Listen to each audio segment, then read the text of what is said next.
جمیع ارواح المرحومین مومنین و شہداء اسلام علماء اعظام اپنے اپنے مرحومین کے لیے، بانیان و منتظمین مجلس کے مرحومین کے لیے، ان مرحومین کے لیے جن کا کوئی فاتحہ پڑھنے والا نہیں، خصوصیت کے ساتھ آج کی مجلس بسلسلہ سوئم مرحومہ ساجدہ خاتون رضوی بنت مختار احمد رضوی کے سلسلے میں بھی ہے، جن کو تاریخ سب 13 رجب میں جن کا اجمان میں انتقال ہوا تھا۔ یہ بڑی خداوند کریم برکت والی شب، خداوند کریم اس شب کی برکت سے ان کی مغفرت فرمائے۔ ایک مرتبہ سورہ حمد اور 3 مرتبہ سورہ اخلاص کی تلاوت فرما کر جمیع ارواح المرحومین مومنین موت خصوصیت کے ساتھ مرحومہ ساجدہ رضوی بنت مختار احمد رضوی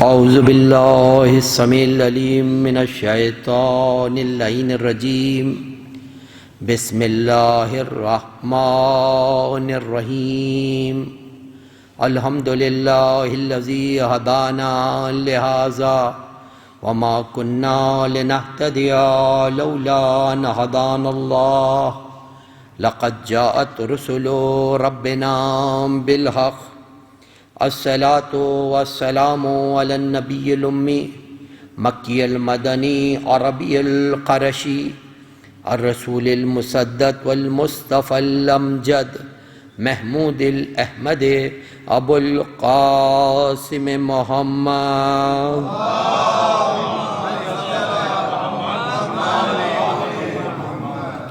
وأهل بيته الطيبين الطاهرين المعصومين المظلومين الذين أذهب الله عنهم الرجس وطهرهم تطهيرا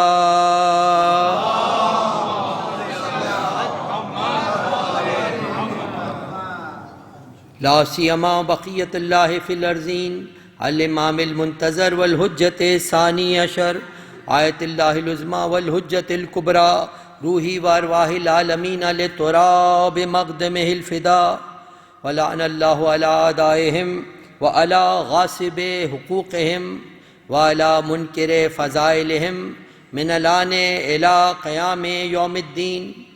اما بعد فقد قال اللہ سبحانہ وتعالی فی محکم کتابہ الحکیم وہو اصدق الصادقین وقولہ الحق، من عمل صالحا من ذکرن او انسا وہو مؤمن فلا نحیینہم حیاتا طیبہ۔ درود بھیجئے محمد و آل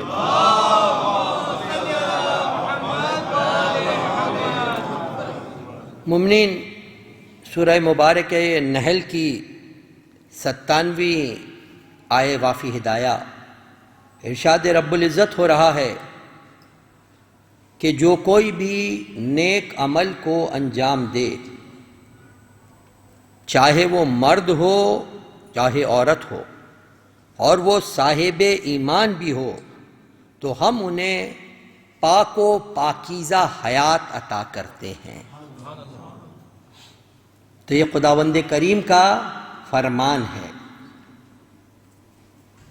کہ کوئی بھی ہو، اس میں کوئی ہمارے پاس تقسیم نہیں ہے کہ مرد کریں گے تو ان کو ہم عطا کریں گے، عورتیں کریں گی، خواتین کریں گی تو ان کو ہم عطا نہیں کریں گے۔ نہیں، جو کوئی بھی نیک عمل کرے، اور نیک عمل کے بعد دوسری شرط یہ ہے کہ صاحب ایمان ہو، کیونکہ اسلام کا خلاصہ یہ ہے وہ عمل نیک ہوتا ہی نہیں جو ایمان کے بغیر انجام دیا جائے۔ ایک الگ بحث ہے کہ وہ نیک عمل صالح عمل ہوتا ہی جب ہے جب ایمان کے ساتھ ہو، ایمان کے بغیر عمل صالح ہوا ہی نہیں کرتا۔ اور شاید میں نے پہلے بھی آپ کی خدمت میں عرض کیا، جب بات آئی تو عرض کرتے چلوں، یہی وجہ ہے کہ جہاں جہاں اسلام نے نجات کا ذکر کیا، ہدایت یافتہ کا ذکر کیا، وہاں ہر جگہ پر عمل کے ساتھ ایمان کا ذکر کیا. ایمان ہو عمل صالح ہو، ایمان ہو عمل صالح ہو، ایمان ہو عمل صالح، جگہ پر جہاں جہاں نجات کا ذکر کیا ایمان کے ساتھ عمل صالح کا ذکر کیا. لیکن جہاں پر ذکر کیا کہ جو لوگ تباہ و برباد ہو گئے، جو ہدایت یافتہ نہیں ہیں، وہاں یہ نہیں کہا کہ بے ایمان بھی ہیں، بد عمل بھی ہیں. نہیں، وہاں پر کہا مشرک ہیں، کافر ہیں، وہاں پر کہا ایمان نہیں رکھتے. تو خداوندہ یہ بات کیا ہے کہ جہاں پر نجات کا ذکر کیا ہے وہاں پر یہ کہہ رہا ہے کہ ایمان کے ساتھ عمل ہے، ایمان کے ساتھ عمل ہے، دونوں چیزوں کا. لیکن جہاں پر ذکر کیا ان کا جو ہدایت یافتہ نہیں ہے، وہاں پر تم نے فقط کہا کہ صاحب ایمان نہیں ہے. تو خدا کی طرف سے یہ خداوند کریم کا یہ فیصلہ ہے کہ ہم عمل پہ نظر ہی اس وقت کرتے ہیں جب ایمان موجود ہو. جہاں ایمان نہ ہو وہاں عمل دیکھا ہی نہیں جاتا. تو یہ ایمان کو فضیلت حاصل ہے کہ ایمان کے ہوتے ہوئے تو چاہے مومن ہو اور صاحب ایمان ہو تو ہم انہیں حیات طیبہ عطا کریں گے، بہترین پاک و پاکیزہ حیات عطا. تو یہ پاک و پاکیزہ حیات ہے کیا؟ پاک و پاکیزہ حیات ہے کیا؟ کیونکہ دیکھیں یہ لفظ کلام پاک میں استعمال، تو پاک و پاکیزہ حیات و مبارک حیات ہے کیا؟ کیا ہمارے پاس کے لحاظ سے ہم سمجھیں، کیا اگر دولت کے ساتھ انسان کوئی زندگی گزارے تو وہ پاکیزہ حیات ہوگی، یا بغیر دولت کے رہے تو وہ پاکیزہ حیات ہوگی؟ کیا یہاں پر پاکیزگی کا طہارت مثال جو ہے ذات دولت ہے، جاہ و حشم ہے، مقام و مرتبہ ہے؟ تو نہیں، یہاں پر پاکیزگی سے مراد ہے کہ وہ حیات، وہ زندگی کہ جو خدا کے حکم کے مطابق گزاری جائے، وہ زندگی جو رضائے الہی کے لیے گزاری جائے، وہ زندگی ہے جو پاک و پاکیزہ ہے خدا کی نگاہ میں. یہی وجہ ہے خداوند کریم نے انہی کی حیات کو نمونہ عمل بنا کر پیش کیا کہ جن کی زندگیاں ہمیشہ رضائے الہی کے لیے گزری، جن کی زندگیوں میں معصیت کا، گناہ کا گزر ہی نہیں تھا، پوری حیات پاک و پاکیزہ حیات تھی. انہی کی حیات کو نمونہ عمل بنا کر پیش کیا گیا. تو حیات پاکیزہ ہم عطا کریں گے. اور جہاں پر ہمیں اردوں میں بہت سی ایسی زندگیاں نظر آتی ہیں جو پاکیزگی کے اس معیار پر پورا اترتی ہیں جو خداوند کریم نے بیان کیا ہے، تو وہیں پر بھی ہمیں کچھ صنف نسواں میں بھی ایسی شخصیات نظر آتی ہیں کہ جو اس معیار پر اس طریقے سے پوری اترتی ہیں، اس طریقے سے پوری اترتی ہیں کہ جہاں جہاں خداوند کریم کو نمونہ عمل بنا کر پیش کرنا ہو، خداوند کریم ان ذوات مقدسہ کو نمونہ عمل بنا کر پیش کرتا ہے. ان میں سے سب سے افضل و برتر ذات جناب فاطمہ الزہرا سلام اللہ علیہا کی ہے، جو عصمت کبریٰ کی منزل پر ہیں. مگر آج ہم جس ہستی کا ذکر کر رہے ہیں وہ عصمت صغریٰ کی منزل پر ہیں، جسے ہم ثانی زہرا کہتے ہیں. یہ مرتبہ آسان نہیں ہے، ثانی زہرا کی منزل ہو، جو ثانی زہرا ہو. یہ ثانی زہرا ہونا سیرت حیات طیبہ جناب سیدہ کی منزل ہے. اور کیا کہنا اس ہستی کا جس کے لیے زمانے کا امام کہے. کاتب کرتے ہوئے ارشاد فرماتے ہیں انت بحمد و بحمد للہ عالمہ غیر معلمہ و مفہمہ غیر مفہمہ. اے میری پھوپھی، آپ وہ ہیں جو عالمہ غیر معلمہ ہیں، ایسی عالمہ ہیں کہ جنہوں نے باقاعدہ کسی سے تعلیم حاصل نہیں کی. فہمہ غیر مفہمہ، آپ کا فہم و فراست وہ ہے کہ جو دنیا سے طلب نہیں کیا گیا. یہ اس ہستی کی مالک ہے جس طریقے سے ائمہ اہل بیت علیہم السلام الہام اور علم لدنی کی منزل پر ہے، تو یہ صاحب علم لدنی سے علم حاصل کرنے کی منزل پر ہے. تو آپ کے القاب میں عالمہ غیر معلمہ، فہمہ غیر مفہمہ، شریکۃ الحسین. اور اس لیے جناب کچھ ایسے القاب ہے کہ جہاں پر کہا کہ 3 دفعہ وہ لفظ آئے ہیں. جہاں ایک شہزادی کے لیے کہا گیا عقیلہ بنی ہاشم، بنی ہاشم میں صاحب عقل رکھنے والی، عقل و فہم سے، راست سے جس کو معمور کیا گیا وہ ہستی. وہیں پر آپ کا لقب ہے عقیلہ طالبین، نسل حضرت ابو طالب میں عقیلہ خاتون، نسل ابو طالب میں عقیلۃ النساء، عقیلۃ النساء، نساء العالمین میں دنیا کی عورتوں میں جو عقیلہ ہو اس کو عقیلۃ النساء. سرابیہ جو اپنے باپ کی رازدار ہو، سرابیہ کی منزل ہے. اور پھر کفیلۃ السجاد، اللہ اکبر، جس نے اپنے زمانے جناب زینب سلام اللہ علیہ فواز بلند صلوات.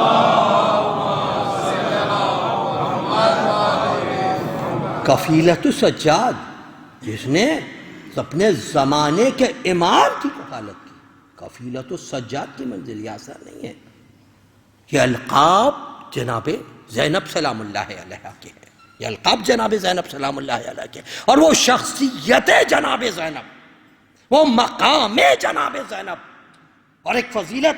یہ جتنے القابات ہیں یہ تمام القابات مختلف طریقوں سے ہم تک پہنچے، لیکن ایک لقب جناب زینب کا وہ ہے کہ جو خود اللہ کے رسول نے عطا کیا، خود پیغمبر اکرم نے عطا فرمایا. ایک لقب وہ ہے، بیان کیا جاتا ہے آیتوں میں کہ جس وقت جناب زینب سلام اللہ علیہ کی ولادت ہوئی، اللہ کے رسول سفر پہ گئے ہوئے تھے. بعض روایتوں میں کہ 1 دن بعد آئے، بعض میں ہے کہ 3-4 دن کے بعد آئے. لیکن جب کبھی بھی اللہ کے رسول آئے سب سے پہلے بیٹی کے حجرے میں گئے، نواسی کو لیا، اور فقط نواسی کو گود میں نہیں لیا. روایتوں میں ہے کہ نواسی کو گود میں لے کر اللہ کے رسول مسجد میں آئے، اور وہاں پر آ کر آپ نے جو کتاب جناب زینب کو عطا فرمایا ہے، آپ نے ارشاد فرمایا ہاذہی مثیل القتیجہ، یہ میری نواسی زینب مثل قتیجہ ہے. یہ حیات جناب زینب پر پیغمبر اکرم نے وہ شرف عطا فرمایا، مثل قتیجہ اللہ کے رسول نے قرار دیا. اور یہاں پر مثل قتیجہ ہونے کی جہاں اور توجیحات میں عرض کروں گا، وہاں ایک توجیح یہ بھی ہے جو اللہ کے رسول بتا دینا چاہتے ہیں. وہ توجیح کیا ہے؟ قرآن مجید پیغمبر اکرم کے لیے ارشاد فرماتا ہے کہ النبی اولیٰ بالمومنین من انفسہم واموالہم وازواجہم امہات. ہمارا نبی تمہارے نفوس پر تم سے زیادہ حق رکھتا ہے، تمہارے نفس پر بھی، تمہارے مال پر بھی. اور پیغمبر کی ازواج جو ہیں وہ تمہاری مائیں ہیں، امہات ہیں. قرآن مجید امہات ہے، قرآن کہہ رہا ہے امہات ہیں. تو یہاں پر پیغمبر اکرم نے جو جناب قتیجہ سے جناب زینب کو نسبت بھی ہے، اس کے ایک وجہ پیغمبر یہ بھی بتا رہے ہیں کہ دیکھو جس طریقے سے تم اپنی ماں کا احترام کرتے ہو اس طریقے سے زینب کا احترام کرنا. اور پیغمبر بتا رہے تھے کہ دیکھو یہ بات یاد رکھنا، کون بیٹا ہے جو اپنی ماں کے سر سے چادر کو چھینے گا؟ کون بیٹا ہے جو اپنی ماں کے پشت پہ تازیانہ لگائے گا؟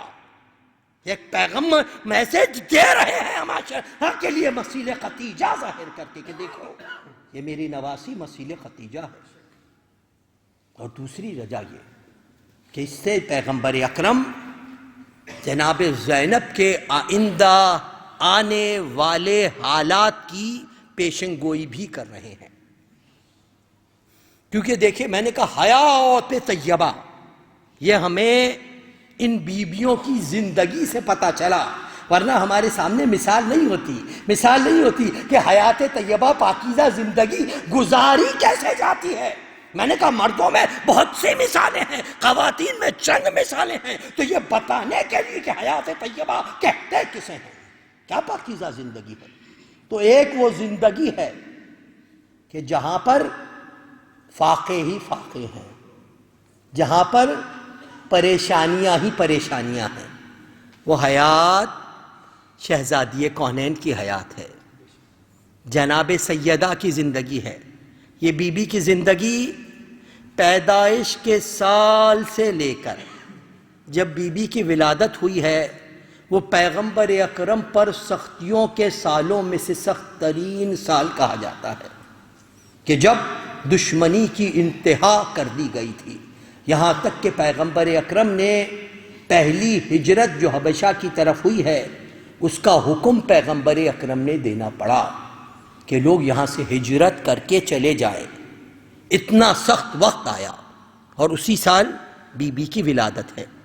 پھر اس کے بعد شیب ابی طالب میں کتنی سختیاں گزاریں، کتنی صعوبتیں گزاریں، یہ سختیوں کی منزل پر ہے۔ تو جناب سیدہ کی پوری 18 سالہ حیات، چاہے مکے میں ہو چاہے مدینے میں ہو، ہمیں ہر طریقے کے حوادث اور سختیاں نظر آتی ہیں۔ مکے میں رہتے ہوئے سختیاں اور منزلیں الگ تھیں، مدینے میں ان کا طریقہ الگ تھا۔ مکے میں کانٹے بچھائے جاتے تھے، مکے میں کوڑا پھینکا جاتا تھا، مگر مدینے میں آئیں تو یہ طریقے کی پریشانیاں نہیں تھیں، مگر مدینے میں آنے کے بعد شہزادی کے گھر میں فاقہ ہے، بعض اوقات 2 دن 3 دن حسنین کے لیے کھانے کے لیے نہیں ہے۔ یعنی سیدہ عالمیان کی حیات وہ ہے کہ چاہے باپ کی زندگی میں ہو، چاہے باپ کے بعد، اور باپ کے بعد تو سبت علیہ مصائب ان کی منزل، چاہے باپ کے گھر میں رہی ہوں، چاہے شوہر کے گھر میں رہی ہوں، یہ سختیوں سے پوری حیات سختیوں میں جناب سیدہ کی۔ تو بتانا ہے دیکھو سختیوں میں رہتے ہوئے اس طریقے سے زندگی گزاری جاتی ہے، حیات طیبہ، یہ حیات طیبہ ہے۔ تو بی بی کی زندگی حیات طیبہ کی منزل۔ تو پیغمبر اکرم نے بیٹی سے نسبت نہیں دی کہ مسیل زہرا نہیں، مسیل خدیجہ ہیں، اور خدیجہ طاہرہ کی زندگی آپ یقیناً جانتے ہیں۔ خدیجہ طاہرہ کی زندگی میں خصوصیت سے اسلام کے آنے سے پہلے مال و دولت کا یہ عالم تھا، مال و دولت کا یہ عالم تھا کہ مال و دولت کے لحاظ سے جناب خدیجہ کو ملیکۃ العرب کہا جاتا تھا، عرب کی انڈکلیئرڈ ملکہ کا شرف حاصل تھا۔ اتنی دولت جناب خدیجہ، اور وہ دولت، وہی دولت جب اسلام میں آئیں، وہی خدیجہ کبریٰ ہے، وہی خدیجہ طاہرہ ہے کہ وہ تمام دولت اسلام کے لیے جناب خدیجہ نے خرچ کر دی۔ وہ تمام دولت اسلام کے لیے جناب خدیجہ نے خرچ کر دی، وہ تمام دولت خرچ ہو گئی اسلام کے لیے۔ اور آخر وہ وقت آیا جناب اسلام کا احسان ہے جناب خدیجہ کا، جہاں قرآن کہہ رہا ہے اے حبیب ہم نے تمہیں محتاج نہیں دیکھا کہ تمہیں غنی کر دیا۔ رسول غنی کیسے ہوئے؟ یہ خدیجہ کی دولت ہے۔ اسلام کہہ رہا ہے کہ ہم نے تمہیں غنی کر دیا۔ جس کے مال کو خداوند کریم اپنی عطا کہے اسے خدیجہ کہا جاتا ہے۔ یہ خدیجہ طاہرہ کی منزل، تو یہ خدیجہ کی منزل تھی۔ تو آپ کی زندگی کے زیادہ تر حصہ جناب خدیجہ کا وہ مال و دولت کی فراوانی ہے، ہر قسم کی فراوانی ہے، اور اس کے بعد ایک دم سے احتیاج کی منزل آ جائے تو اسلام نے بتایا، خداوند کریم نے بتایا کہ دیکھو مال و دولت کے ہوتے ہوئے کس طریقے سے حیات پاک و پاکیزہ ہوتی ہے، اور مال و دولت چلے جائے اس کے باوجود کیسے حیات پاک و پاکیزہ ہوتی ہے۔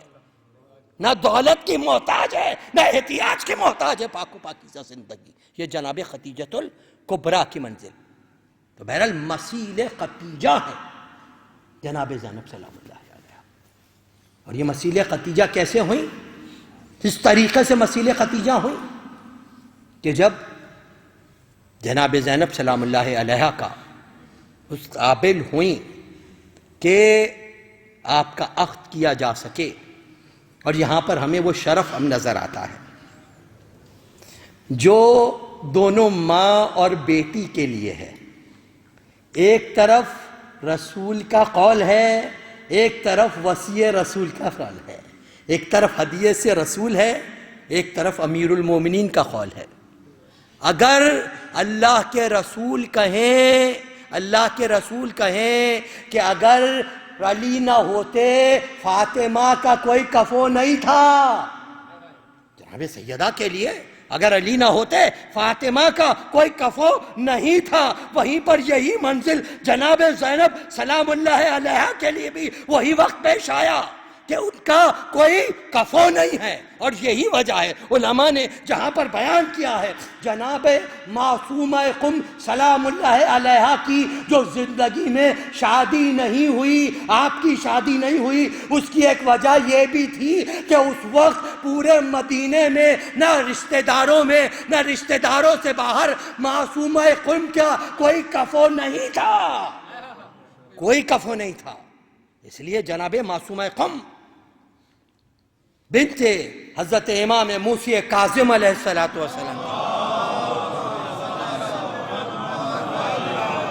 کی شادی نہیں ہوئی۔ اور یہاں پر بھی امیر المومنین نے دیکھا کہ میری بیٹی کا کفو کون ہے، تو ایک مرتبہ اپنے بھتیجے عبداللہ ابن جعفر طیار کی طرف نظر کر کے فرمایا اگر یہ عبداللہ نہ ہوتا تو میری بیٹی کے قابل نہیں تھا۔ یہ مقام ہے حضرت عبداللہ ابن جعفر طیار کا، یہ مرتبہ ہے جناب عبداللہ ابن جعفر طیار کا۔ اور کس خاندان؟ کون جعفر طیار؟ جعفر طیار کے کچھ دو شرف انشاءاللہ، اس کے بعد آپ نے درود بھیجئے محمد و آل محمد۔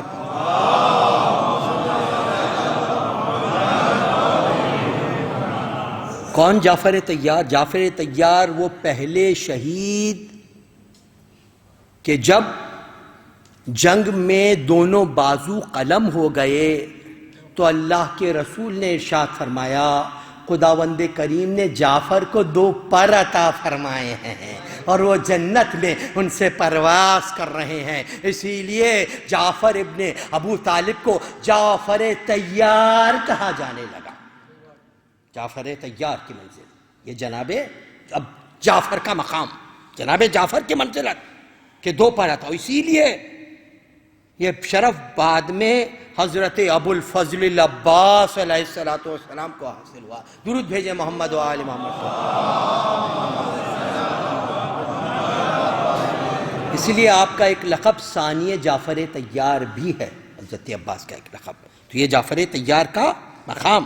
اور دوسرا شرف جو جناب جعفر طیار کو حاصل ہوا، وہ شرف یہ حاصل ہوا کہ جناب جعفر طیار کو اللہ کے رسول نے جب حبشہ کی طرف ہجرت ہوئی ہے تو اپنا نمائندہ بنا کر بھیجا، اپنا نمائندہ بنا کے جناب جعفر کو اللہ کے رسول نے بھیجا تھا، اور وہاں پر جناب جعفر نے اس طریقے سے تبلیغ اسلام کی کہ نجاشی جو حبشہ کا بادشاہ تھا اس نے ان کے ہاتھوں پر اسلام کو قبول کیا۔ یہ شرف جناب جعفر کا ہے کہ آپ نے اس طریقے سے اسلام کی تبلیغ وہاں فرمائی، اور جناب جعفر کو جو ایک خاص شرف حاصل ہے، خاص شرف جو جناب جعفر کو حاصل ہے، اور اس کے لیے علماء کہتے ہیں یہ شرف جناب جعفر کو میراث میں ملا ہے۔ وہ شرف یہ حاصل ہوا کہ جب جناب ام حبیبہ سے، جناب ام حبیبہ کے متعلق آپ یقیناً جانتے ہیں کہ یہ وہ ذات ہے جناب ام حبیبہ کا الگ موضوع ہے کہ جو ابو سفیان کی بیٹی ہیں، جناب ام حبیبہ سے وہ حبشہ میں رہتی تھی۔ جب رسول اللہ نے عقد کا ارادہ کیا تو جناب جعفر سے کہا اللہ کے رسول نے کہ اے جعفر تم میرا عقد پڑھنا، تو پتہ چلا جعفر کو یہ چیز میراث میں ملی۔ باپ نے جب خدیجہ کے ساتھ اللہ کے رسول کا عقد ہوا تو عقد کا کہا جناب حضرت ابو طالب نے پڑھا، اور ام حبیبہ کے ساتھ جب ہوا تو جناب جعفر نے عقد پڑھا۔ یہ خاص شرف باپ اور بیٹی میں عطا ہوا۔ یہ خاص شرف جناب جعفر کا ہے، خاص منزلت ہے جناب جعفر جو میراث میں آئی۔ اور اس کے بعد جب اسلام کی یعنی جناب جعفر کا مقام و مرتبہ دیکھیے کہ کیا مرتبہ ہے جناب جعفر کا۔ پھر جب اسلام پھیل چکا، مدینے میں اسلام کی وجہ مضبوط ہو گئی، تو جناب جعفر مدینے میں پہنچے۔ یہ مقام ہے جناب جعفر کا۔ جناب جعفر مدینے میں پہنچے اور پوچھا اللہ کے رسول کہاں ہیں، اللہ کے رسول کہاں ہیں؟ تو بتایا گیا کہ آپ خیبر کے معرکے کے لیے گئے ہوئے ہیں، خیبر کے معرکے کے لیے گئے ہوئے ہیں۔ تو جناب جعفر خیبر میں پہنچے تو یہاں حضرت جعفر کی فضیلت کے لیے یہ الفاظ کافی ہیں کہ روایت کرتی ہے کہ جب جناب جعفر خیبر میں پہنچے، ایک طرف سے امیر المومنین علی ابن ابی طالب علیہ السلام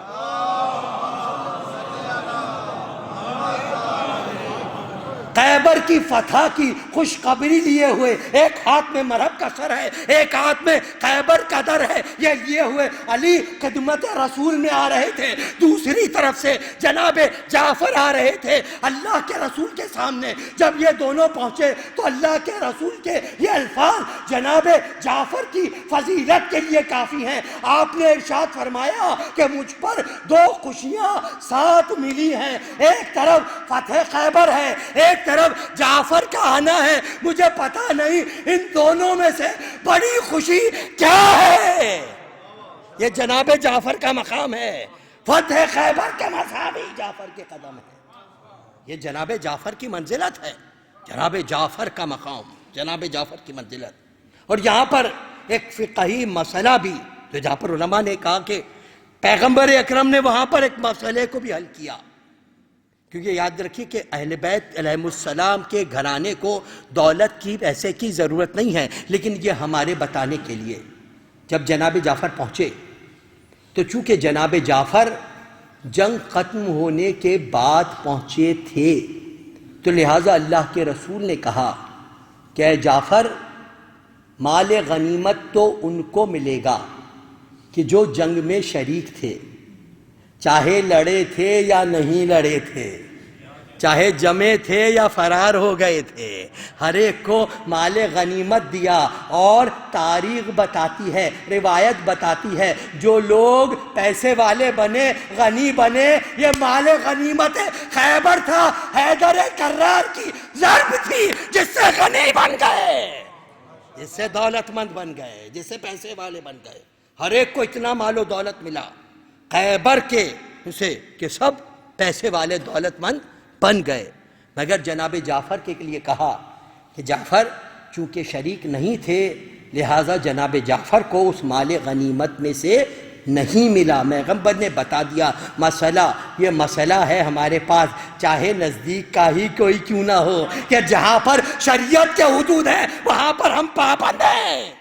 یہ بتا دیا، ہمیشہ کے لیے مسئلے کو پیغمبر اکرم نے حل کر دیا۔ مگر پیغمبر نے فرمایا، اے جعفر، میں تمہیں ایک ایسا تحفہ دے رہا ہوں، ایک ایسا تحفہ دے رہا ہوں، یہ مال غنیمت تو چند دنوں میں ختم ہو جانے والا ہے، مگر اے جعفر ایک ایسا تحفہ دے رہا ہوں کہ جو ہمیشہ کے لیے تمہارے نام کے ساتھ منسوب ہو کے رہ جائے گا۔ تو وہ 4 رکعت نماز جسے نماز جعفر طیار کہتے ہیں، وہ اسی دن پیغمبر اکرم نے عطا کی تھی۔ یہ نماز جعفر طیار، نماز جعفر طیار، کہ جس کو امید کی نماز، کہ جس کو برکت کی نماز کہا جاتا ہے، تحفے کی نماز کہا جاتا ہے، اس دن عطا ہوئی۔ تو بہرحال ان کے فرزند ہیں جناب عبداللہ، تو حضرت جعفر طیار، یہ جنگ خیبر، اس کے بعد کچھ مہینے بعد جنگ موتا، اور جنگ موتا میں حضرت جعفر کی شہادت۔ تو پیغمبر اکرم کو جب جناب جعفر کی شہادت کی خبر ملی، پیغمبر اکرم نے یہاں پر 2 طریقوں کا رواج دیا جو روایتوں میں ہے، جو علماء نے بیان کیا۔ پہلی چیز یہ کہ یہیں سے ہمیں ملتا ہے کہ آپ نے جناب سیدہ سے کہا کہ بی بی جعفر کے گھر 3 دن تک کھانا لے کر جانا، کیونکہ جس گھر میں میت ہو وہاں پر چولہا جلانا ان دن میں ایام جاہلیت کی رسم ہے۔ تو یہ پہلی رسم پیغمبر اکرم نے ڈالی جناب جعفر کی شہادت کے وقت، کہ بی بی سے کہا، بی بی سیدہ سے فرمایا کہ تم کھانا لے کر جعفر کے گھر جانا۔ اور دوسری چیز یہ کہ پیغمبر اکرم جب پرسہ دینے آئے جناب اسما کو، بیوہ جناب جعفر طیار کو، جب آپ نے پرسہ دے لیا، پرسہ دینے کے بعد پیغمبر اکرم باہر نکلے تو آپ نے کیا دیکھا کہ حضرت عبداللہ بیٹھے ہوئے ہیں، ان کے سامنے کچھ کھلونے رکھے ہوئے ہیں۔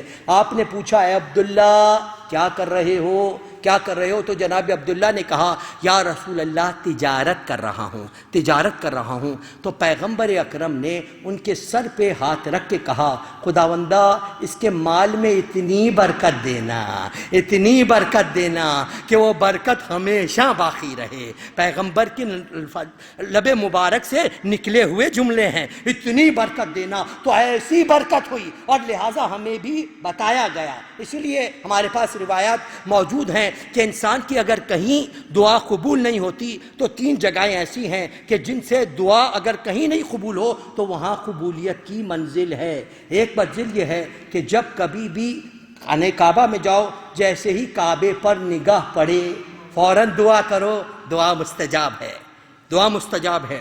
دوسری یہ دعا قبول نہیں ہوتی، اپنی ماں سے کہو دعا کرے، اپنی ماں سے کہو دعا کرے۔ ماں کی دعا اولاد کے حق میں ہمیشہ قبول ہوتی ہے۔ شاید یہی وجہ تھی کہ روز عاشور بھی میرے مولا نے ام لیلہ سے کہا تھا ام لیلہ جا کر دعا کرنا، جا کر دعا کرنا، حسین ابن علی نے کہا تھا۔ اور شاید یہی وجہ ہے، شاید یہی وجہ ہے کہ امام علیہ السلام نے جو آپ 3 دنوں میں عمل ام داؤد کرتے ہیں، امام چھٹے امام نے، امام جعفر صادق نے ماں سے کہا تھا کہ ماں جا کر داؤد کے لیے دعا کرنا۔ تو یہ 3 ماں کی دعا۔ اور تیسرے چیز یہ کہ اگر دعا قبول نہ ہوتی ہو تو کسی یتیم کے سر پہ ہاتھ رکھ کے دعا، یتیم کے سر پہ خداوند کریم اس دعا کو رد کرتا ہی نہیں ہے۔ تو پیغمبر اکرم نے دعا کی، تو دعا کرنے کا نتیجہ یہ نکلا کہ اتنی دولت آئی، اتنی دولت آئی کہ روایات کے اندر ہے، روایات کے اندر ہے کہ حکومت شام کو بھی اگر ضرورت پڑتی، حکومت کو اگر ضرورت پڑتی قرضے کے لیے تو وہ قرضے کے لیے جناب عبداللہ سے رجوع کرتے تھے، جناب عبداللہ حکومت کو پیسہ دیا کرتے تھے۔ یہ جناب عبداللہ کی منزل تھی۔ اور دوسری چیز یہ کہ جو آپ بارہا سنتے ہیں لیکن یاد دہانی کے لیے، دوسری چیز یہ کہ اسلامی دنیا میں مشہور تھا، اس زمانے کی اسلامی دنیا میں، کہ اگر 2 افراد میں آپس میں کوئی تنازعہ ہو جائے، اختلاف ہو جائے پیسے کے معاملے میں، ایک کہے میں نے پیسہ دیا ہے، دوسرا کہے کہ میں نے نہیں لیا، یا ایسا کوئی تنازعہ ہو جائے، بولے پیسہ دیا، دوسرے نے کہا، کیونکہ اس زمانے میں لکھت پڑھ تو ہوا نہیں کرتی تھی اتنی، تو اگر کوئی منکر ہو جائے تو وہاں پر کیا ہوتا تھا، لوگ کہتے تھے کہ اگر 2 جملے آپ کہہ دو تو تنازعہ ختم ہو جاتا تھا۔ یعنی ایک شخص کہہ رہا ہے کہ میں نے دیا، دوسرا کہتا ہے کہ میں نے نہیں لیا، تو وہ شخص جس نے کہا کہ میں نے دیا ہے تو وہ اگر یہ کہہ دے کہ میں نے تو دے دیا ہے، اب اگر تمہیں نہیں ملا تو میں اپنی اس کی بات کی ضمانت دے رہا ہوں عبداللہ ابن جعفر طیار کو کہ اگر میں نے نہیں دیا تو ان سے جا کے لے لینا، ان سے جا کے لے لینا۔ تو یہ چیز اس طریقے سے جس زمانے میں آج چیک ہوتا ہے، یہ چیک کی حیثیت رکھتی تھی کہ اس شخص نے ضمانت دے دی تو وہ جا کے بولتا تھا، بات ختم ہو گئی، اب وہ شخص جا کے جناب عبداللہ کو کہتا تھا کہ فلاں شخص نے مجھے کہا ہے کہ اس نے نہیں دیا تو آپ دیں گے، تو جناب عبداللہ بغیر تحقیق کے دے دیا کرتے تھے، چاہے 1000 ہو چاہے 1,00,000 ہو۔ یہ ہے جناب عبداللہ۔ تو اب ذرا سوچئے، ذرا غور کیجئے، اس گھر میں جناب زینب گئی ہیں، اس گھر میں میری بی بی گئی ہے، تو اس گھر میں جہاں پر دوسروں کے لیے اتنا ہے اس بی بی کے لیے کیا کچھ نہ ہوگا، اس بی بی کے لیے کیا کچھ نہ ہوگا۔ تو بی بی جناب زینب اسی لیے مسیل قتیجہ قرار دیا اللہ کے رسول نے، وہ دولت کی فراوانی، وہ دولت کی فراوانی، مگر بتا دیا جناب زینب نے، دیکھو فاقے میں بھی پاکیزہ حیات کس طریقے سے ہوتی ہے اور دولت کی فراوانی میں بھی پاکیزہ حیات کس طریقے سے گزاری جاتی ہے۔ یہ سکینہ جناب زینب کی حیات طیبہ کی منزل ہے، حیات طیبہ جناب زینب سلام اللہ علیہ کی، اور اس طریقے سے یہ جناب زینب کی حیات ہے، جناب زینب کی حیات ہے۔ اور مومنین بہت مشکل ہو جاتا ہے یہ جناب زینب کی منزلت، یہ جناب زینب کا فضیلت، اور کیا کہنا اس بیوی کی، دو باتیں اور اس کے بعد اپنی دعا کی منزل پر آؤں کہ کیا کہنا ان کی فضیلتوں کا۔ جو شرف پنجے تنے پاک میں موجود ہے، وہ شرف جناب زینب سلام اللہ علیہا کی منزل پر آئے کہ معجز بیان کی منزل پر ہو۔ اگر علی مرتضیٰ سے جناب زینب نے اپنے باپ علی مرتضیٰ سے فصاحت و بلاغت اس طریقے سے لی کہ جب بازار کوفہ میں ایک نابینا صحابی نے علی کی آواز سنی تو وہ کہتا ہے علی کو تو گزرے ہوئے زمانہ گزر گیا، یہ کون ہے جو علی کے لہجے میں گفتگو کر رہا ہے؟ تو کسی نے کہا یہ علی کی بیٹی زینب ہے۔ پہچان کی منزل، اور اگر طہارت کی منزل آ جائے، عفت کی منزل آ جائے، تو جناب زینب سیرت سید عالمیال کی منزل ہے۔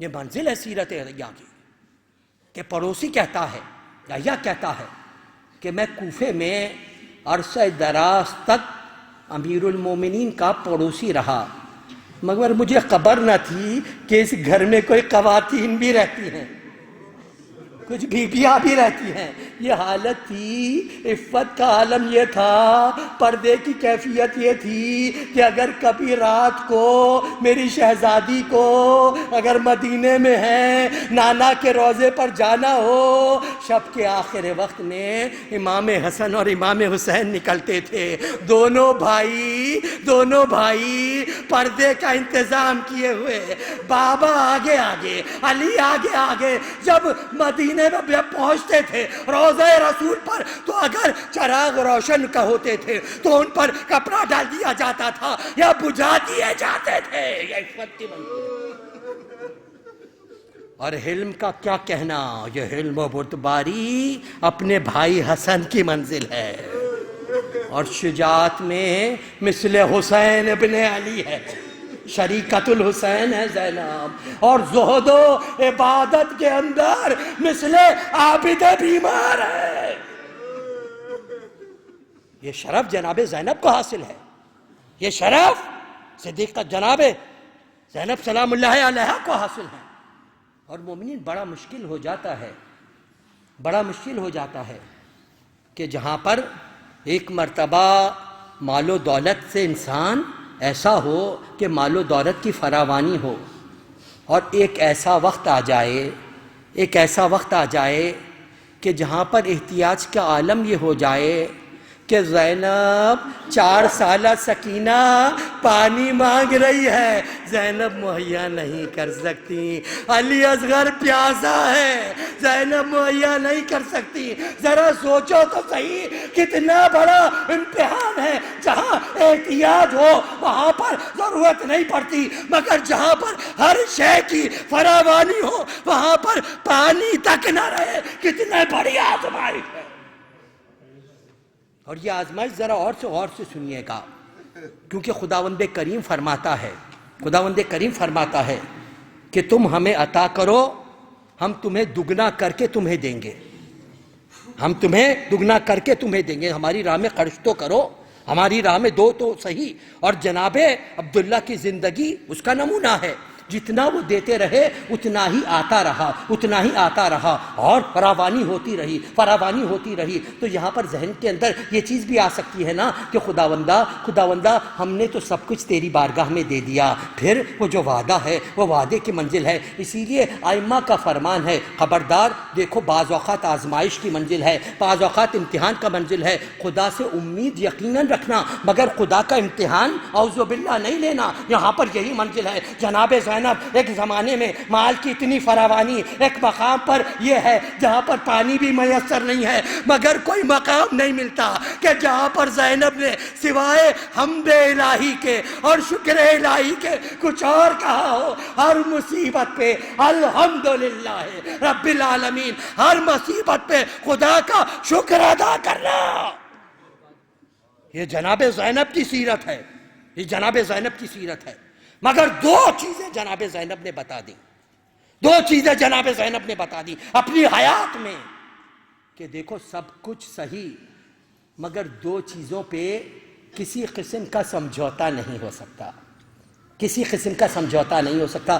دو چیزیں ہمیں بہت زیادہ عزیز ہیں، ان میں سے ایک چیز یہ ہے کہ وہ زینب کہ ایک مرتبہ میرے بیمار امام نے دیکھا کہ میری پھوپھی، وہ عابدہ پھوپھی، وہ زاہدہ پھوپھی جس نے شب عاشور بھی کھڑے ہو کے نماز پڑھی ہے، آج زینب بیٹھ کے نماز پڑھ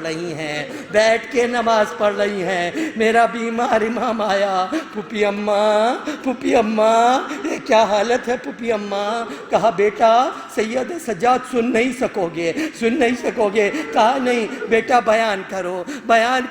تو جناب زینب نے کہا بیٹا یہ ظالم جو کھانا اور پانی بھیجتے ہیں وہ اتنا کم ہوتا ہے کہ بچے بھوکے بھی رہ جاتے ہیں، پیاسے بھی رہ جاتے ہیں، تو میں اپنے حصے کا کھانا اور پانی بچوں کو دے دیتی ہوں، لہذا زینب میں اتنی سکت نہیں، واجب نہیں، سنت نماز زینب غافل زینب کھڑے ہو کے ادا نہیں کر سکتی۔ یہ زینب کی بھوک کی حالت، یہ زینب کی پیاس کی حالت، اور بچے بھی بھوکے بھی ہیں، پیاسے بھی ہیں، مگر جب یزید کے پاس سے رہائی ملی اور امام نے آ کر جناب زینب کو بتایا ہے پھوپھی اماں ہمیں رہائی مل چکی، تو زینب نے کیا کہا؟ جہاں پر یہ کہا کہ بیٹا یزید سے کہو کہ ہمارا جو مال و دولت ہمارا جو سامان اسباب لوٹا گیا تھا، جو ہماری چاہ لوٹی گئی تھی، ان کو واپس کرا دے، اور ہمارے شہداء کے جو سر ہیں، جو شہداء کے سر اس کے پاس ہیں، ان سروں کو ہمیں واپس دے دے، لوٹا ہوا مال دے دے، سروں کو دے دے۔ تیسرے زینب نے یہ نہیں کہا، اہمیت دیکھیے، زینب نے یہ نہیں کہا کہ ہمیں کھانا دے دو، زینب نے یہ نہیں کہا کہ ہمیں پانی دے دو، تیسری بات شہزادی نے کیا کہی؟ اس سے کہو ہمیں ایک مکان دے دے، بہن جی بھر کے بھائی کا ماتم نہیں کر سکی، زینب حسین کو نہیں رو سکی، ہمیں ایک جگہ دے دو، یہ آزاداری ہے، یہ زینب کا طریقہ ہے۔ بتا دیا آزاداری کی کتنی اہمیت ہے، کھانا نہیں چاہیے، پانی نہیں چاہیے، زینب حسین کا ماتم کر سکے، حسین کو رو سکے، یہ ایک منزل۔ اور دوسرا مقام وہ کہ زینب نے بتایا کہ دیکھو جب امام موجود ہو تو وہاں پر ہوتے ہوئے امام سے حکم چرئی پوچھا جاتا ہے کہ جب خیمے جل چکے بیبیاں ایک خیمے میں رہ گئیں، جناب زینب کے پاس تمام بیبیاں آئیں، کہا شہزادی تمام خیمے جل چکے ہیں، ایک خیمہ باقی ہے، آپ کیا فرماتی ہیں، ہم خیمے میں رہیں یہیں جل جائیں؟ یعنی پردے کی اتنی اہمیت ہے کہ بیبیوں کو خیمے کے اندر جلنا گوارا ہے یا ہم باہر نکل جائیں۔ جناب زینب نے امام موجود ہے کہا ٹھہرو میں اپنے وقت کے امام سے پوچھ کے بتاؤں گی۔ زینب جانتی ہیں عالمہ غیر معلمہ ہے، مگر امام کے موجودگی میں، امام کے ہوتے ہوئے آ کے اٹھ کے جگایا، سید سجاد بیٹا خیمے جل چکے، اب کیا حکم ہے، جل جائے یا باہر نکل جائے؟ کہا پھوپھی اماں صحرا کی طرف نکل جاؤ، سب بیبیاں نکلی۔ یہ جناب زینب کی منزل اس مصیبت کے عالم میں میسج دے رہی ہیں، پیغام دے رہی ہیں۔ اور زینب امام حسین سے فقط 3 سال چھوٹی ہیں۔ اگر امام حسین کی حیات طیبہ عاشور میں 57 سال ہے تو جناب زینب کی 54 سال ہے، اور زینب 1.5 سال بعد یعنی دقل محلہ کس وقت مدینے واپس پہنچے ہوں گے، اتنے عرصے میں جب زینب واپس مدینہ پہنچی ہیں تو زینب کی یہ حالت تھی زینب کی یہ حالت تھی. ایک روایت بیان کرتی ہے جب اہل بیت کا قافلہ مدینے کے باہر ٹھہرا, خبر ہوئی, بنی ہاشم آنے لگے ملنے کے لیے. ایسے میں جناب عبداللہ آئے. جناب عبداللہ نے 4 مرتبہ ان جگہوں کو دیکھا, مگر زینب نظر نہیں آئی. عبداللہ نے اس وقت تک نہیں پہچانا جب تک زینب نے آگے بڑھ کے کہہ نہیں دیا, اے عبداللہ میں زینب. کہا بی بی یہ کیا حال ہے بی بی؟ بال سفید ہے, کمر جھکی ہوئی ہے. کہا عبداللہ اتنی مصیبتیں پڑی. اور عبداللہ سننا چاہتے ہو, یہ میری بی بی کے الفاظ ہیں, عبداللہ سننا چاہتے ہو زینب کی کمر کیوں جھکی, زینب کی کمر کیوں سجی؟ سننا چاہتے ہو؟ سنو, جب سے عباس چلا گیا زینب کی کمر جھک گئی, اور جب سے سکینہ بال سفید ہو گئے. یہ مصیبت کی منزل ہے. اور جناب زینب آخری بات, اور اس کے بعد جناب زینب کا پردے کی وہ اہمیت ہے جناب زینب کی کہ روایت بتاتی ہے جب امام حسین کو خبر دینی شروع ہوئی کہ حسین یہ ہونے والا ہے, حسین قبول کر رہے ہیں. ایک وقت ایسا آیا حسین خاموش ہو گئے. سوال دوبارہ دہرایا گیا, حسین کیا یہ قبول ہے؟ حسین خاموش ہے. پیچھے سے ثانیہ زہرا کی صدا آئی, بھیا زینب کو قبول ہے.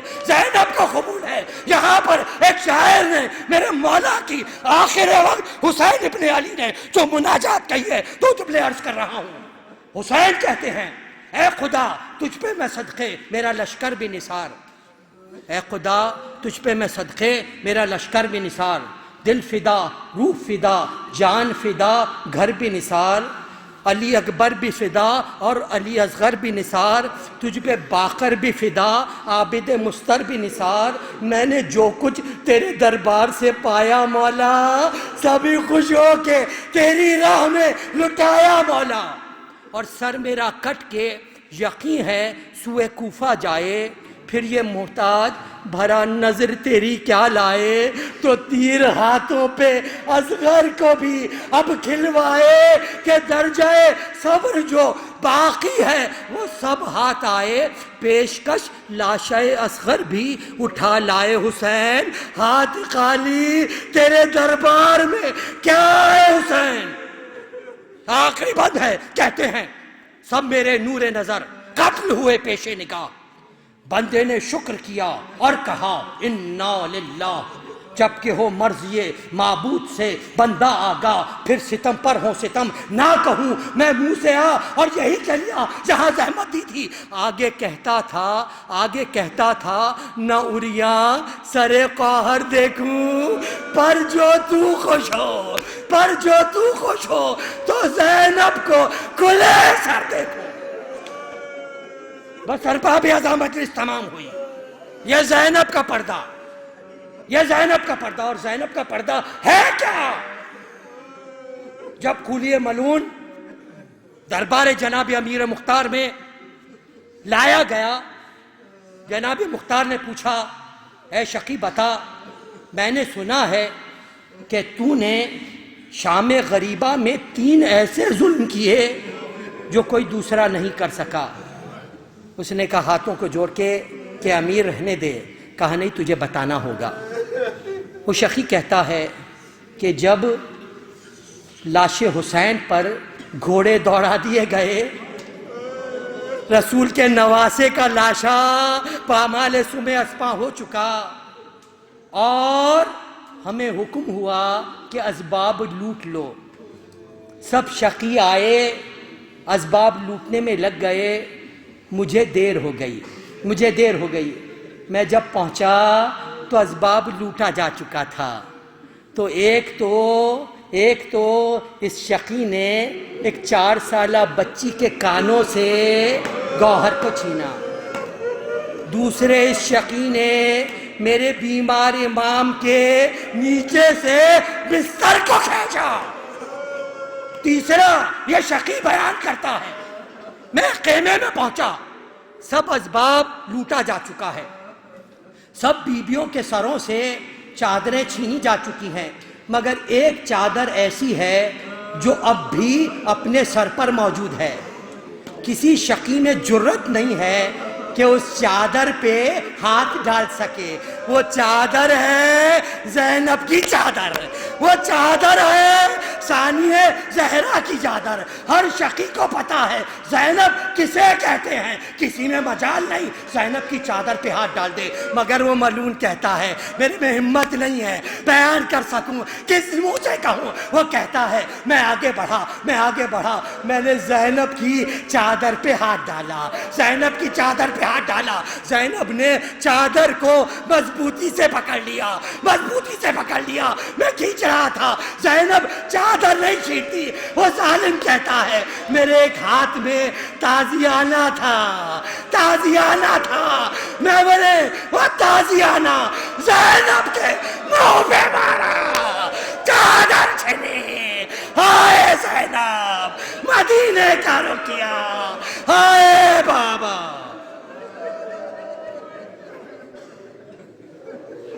الا لعنت اللہ علی قوم الظالمین وسیعلم الذین ظلموا ایام انقلبا ینقلبون۔ خداوندہ ہمارے اس خلیل توسل کو ہم سے قبول فرما، ہماری گشتگان و اموات کو رحمت فرما، ہمارے مرحومین کو جوار چاردہ معصومین میں جگہ عطا فرما، جو مومنین حج و زیارات کے مشتاق ہیں جو زیارات سے مشرف فرما، جو مومنین بیمار کربلا کا واسطہ خداوندہ صحت کامل عطا فرما، جو مومنین اپنے رشتوں بہنوں کے بیٹیوں کے رشتوں کی وجہ سے پریشان ہیں بہترین کفو عنایت فرما، خداوندہ جو مومنین بے روزگار ہیں ان کو بہترین روزگار عطا فرما، جو برسر روزگار ہیں ان کے روزگار میں ترقی و برکت عطا فرما، یہ تمام مومنین حاجت مند ہیں ان کے حاجات شرعیہ کو پورا فرما۔ 1 مرتبہ سورہ حمد اور 3 مرتبہ سورہ اخلاص کی تلاوت فرما کر جمیع ارواح المرحومین مومنین و مومنات خصوصیت سے جن مرحومہ کے اصال ثواب کے لیے بھی مجلس ہے، مرحومہ جن کے سوئم کی مجلس ہے مرحومہ ساجدہ خاتون رضوی بنت مختار احمد رضوی اور جمیع ارواح المرحومین مومنین و مومنات، ثواب الفاتحہ۔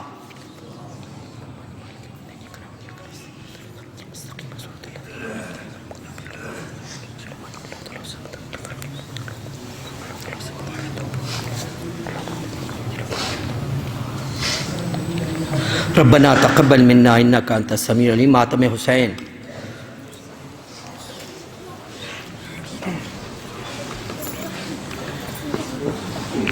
مظلوم میں کربلا کی عزادار